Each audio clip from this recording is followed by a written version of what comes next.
Welcome, scholars, to another episode of Engaging with ELA. I'm your host, Miss Amanda. Now, you've got a great deal of fantastic learning to cover in a very short time. So I'm going to go ahead and turn it over to your teacher today, Miss Thrash. Enjoy. Thank you, Amanda. Scholars, I am an 11th and 12th grade teacher at Scott Central Attendance Center, and I'm so excited to be here with you to help build your reading skills. Now, before we get started, make sure that you have a piece of paper and a pencil. Today, we are going to experience the practice of reading aloud to students. Our Read-Aloud goals include understanding sentence structure, increasing world knowledge, and building key vocabulary. We'll also take a look at poetic devices. Our focus standards are RL.11.1, RL.11.2, and RL.11.4. We will read a piece of historical nonfiction and then a poem. Now, here's a special note for educators and parents. Reading aloud to others is so powerful. Read-alouds provide rich language and knowledge-building experiences. Read-alouds support a human's neural network for listening and speaking. Basically, reading alouds build stronger readers and thinkers. Read in your classroom and at home each day to help students thrive. Let's begin. Today, I'm going to read from Upton Sinclair's The Jungle. Now, a little warning. This one gets a little gross, but it's a very interesting read. Listen carefully as I read the read aloud. I will try to keep my pacing where you can keep up and take a few notes. Some things that you may want to write down is anything that stands out to you. Maybe you make a connection to another text, or if you were able to watch our previous lesson, there may be some connections there. Also consider words that stand out to you. Maybe they're unknown, or maybe they're just really important. After the read aloud, you'll then have an opportunity to reflect on those notes. So let's get started. There was no place for the men to wash their hands before they ate their dinner. And so they made a practice of washing them in the water that was to be ladled into the sausage. There were the butt-ends of smoked meat and the scraps of corned beef and all the odds and ends of the waste of plants that would be dumped into old barrels in the cellar and left there. Under the system of rigid economy which the packers enforced, there were some jobs that it only paid to do once in a long time, and among these was the cleaning out of the waste barrels. I want you to take a moment to reflect on what you just wrote down as I read the excerpt. When I first read this text, some of the words that stood out to me were ladled, rigid, and economy. Let's stop and talk about these words. Ladled is a verb. It is something like, you know those big spoons we use when we make soup and you dip into them? That's what you're doing. You're ladling out the soup into a bowl. The word rigid means strict, not able to change. Economy has to do with the financial situation that a society is in. So when I think of a rigid economy, in that context, I'm thinking of an economy that doesn't allow for a lot of money to be spent. In the read aloud, you heard that the packers stuck to the strict economy. So perhaps this industry felt like they were forced to cut corners. Whatever the case, I'm sure the gross factor stood out to you, just as it did with me. washing their hands and then ladling that same water into the sausage they were packaging and sending out. That's pretty gross. This text was written in the 1800s, and it was Upton Sinclair's way of exposing what was happening in these meat factories. And luckily, people listened. This was a text that led to the development of our codes and restrictions placed on the meatpacking industry so that we don't have to worry about things like this happening today. I want us to look a little bit closer at a portion of the text. Follow along with me as we take a closer look. Under the system of rigid economy which the packers enforced, comma, there were some jobs that it only paid to do once in a long time, comma, and among these was the cleaning out of the waste barrels. You probably noticed that I marked these commas. Commas indicate a pause. Let's take a look and see why they were used. Under the system is a prepositional phrase. Of rigid economy is another prepositional phrase. Then I have which the packers enforced. At a quick look, that seems to be a sentence, but because of this word which, it cannot stand alone. Because it comes at the beginning of the sentence, I need this comma because this is what we call an introductory element. Following this comma, we see a subject and a verb. There were some jobs. That is a complete thought. It could stand alone. Attached to it, that it only paid to do once in a long time. While this can't stand alone, it is connected to this independent clause. Then I see another comma with a coordinating conjunction. Among these was the cleaning out of the waste barrels. This is a compound, complex sentence. Scholars, I really want you to think about these sentence structure types when you are doing your own writing. It is so important to give your readers a variety of types of sentences and find different ways to connect information so that your writing is more interesting and is easy to follow and understand. Keep that in mind next time you have to write something.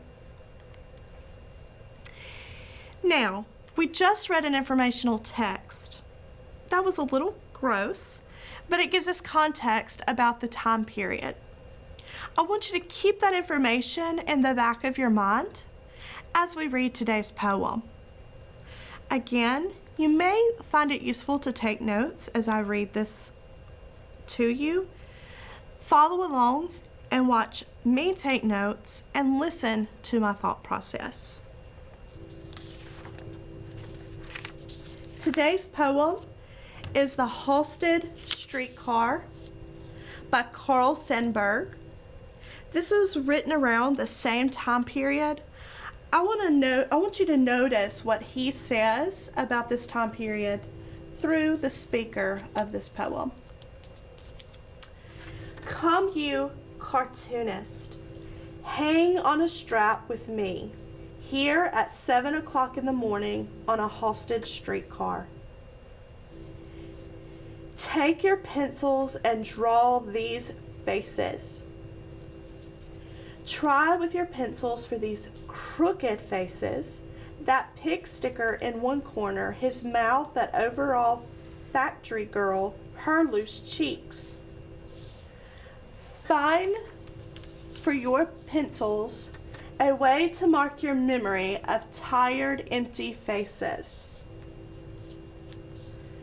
After their night's sleep, in the moist dawn and cool daybreak, faces tired of wishes, empty of dreams. Now, as I read, you probably noticed me marking some of these words. We're going to take a closer look, just like if you were able to watch our previous lesson. Peeling an onion, that was our first layer. Let's go a little deeper to the next layer of our reading. As I look at my annotations, I'll circle the word cartoonist because this is who the speaker is speaking to. The speaker says, "Come and hang on a strap with me." Here, the speaker means, as we're riding on this streetcar, take notice of what you see around you. And cartoonist, draw. He says, take your pencils and draw these faces. And then the speaker describes these faces as crooked. The factory girl, her loose cheeks. Find your pencils a way to mark your memory of tired, empty faces. And then again, faces tired of wishes, empty of dreams. As I read this text, I ask myself, why did Carl Senberg make these choices? What does his word choice say about this people on the streetcar? I see words like tired, empty, crooked. And in my mind, those words have negative connotation. The people he describes, such as the factory girl, the pig sticker in the corner. Now, I'm not 100% sure what a pig sticker is, but in my mind, I think he's talking about a butcher, someone who's going to work, and they don't seem happy about it.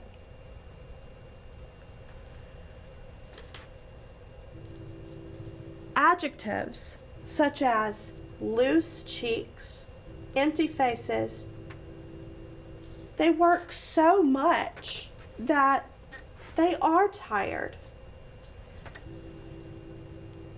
What connection can we make to the previous video if you were able to watch it? If you were able to watch the first lesson and the word overexertion came to mind, you are absolutely right. These workers have worked so hard that even a good night's rest isn't enough for them. Looking around, you see tired, empty faces. And honestly, to me, the last two lines, tired of wishes, empty dreams, are some of the most powerful. I can't imagine being so tired that I have no wishes and I have no dreams. So tired that I just don't even dream.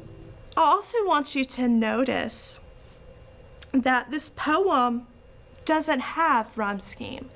There is no rhyme at the end of each line.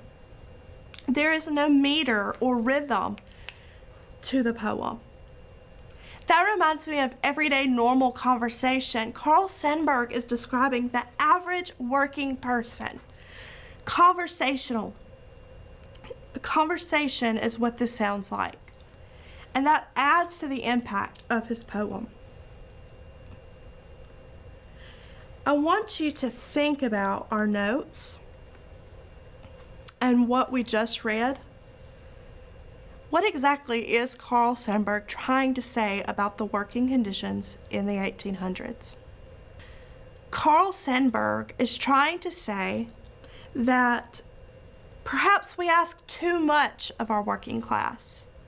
They're so tired they can't even dream. They don't have wants. They don't have desires. They're just going day in and day out, overexerted, living the same life over and over. How does the free verse of this poem contribute to the poem? What does it add to that message? Again, he's speaking of the average, everyday, ordinary person going to work. That free verse gives that poem a conversational quality, just like the average person.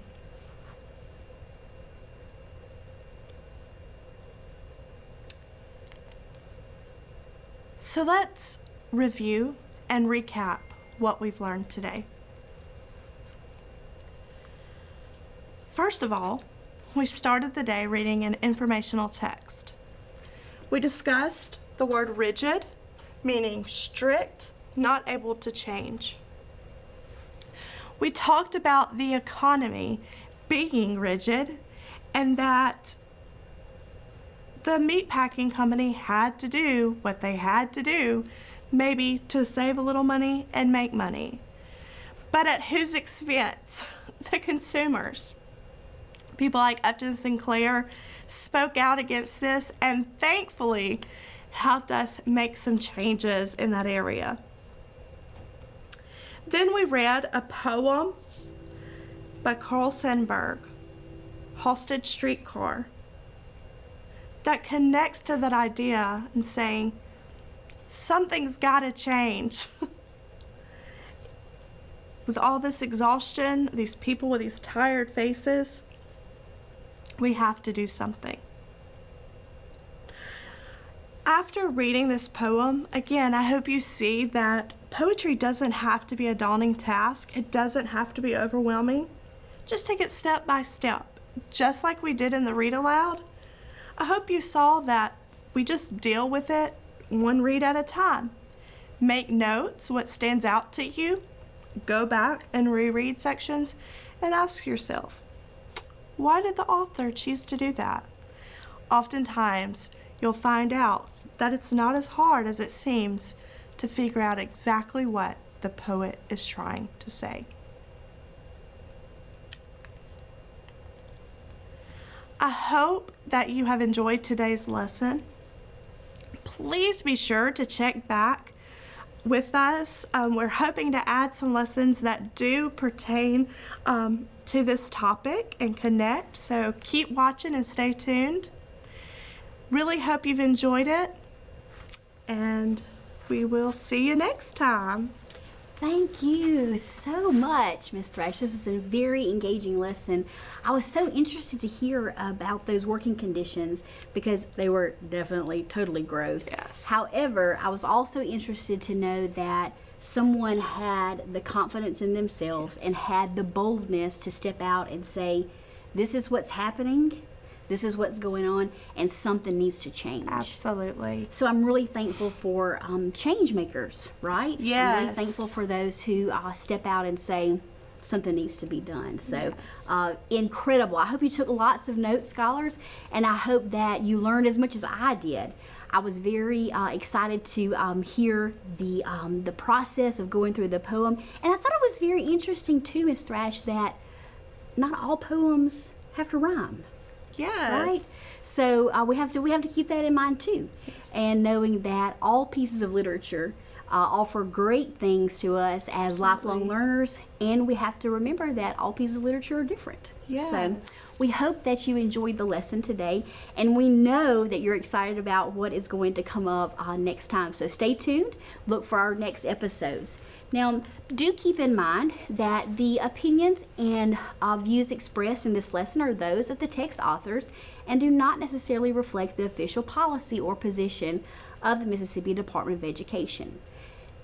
Keep in mind also that all of our text resources can be found at commonlit.org.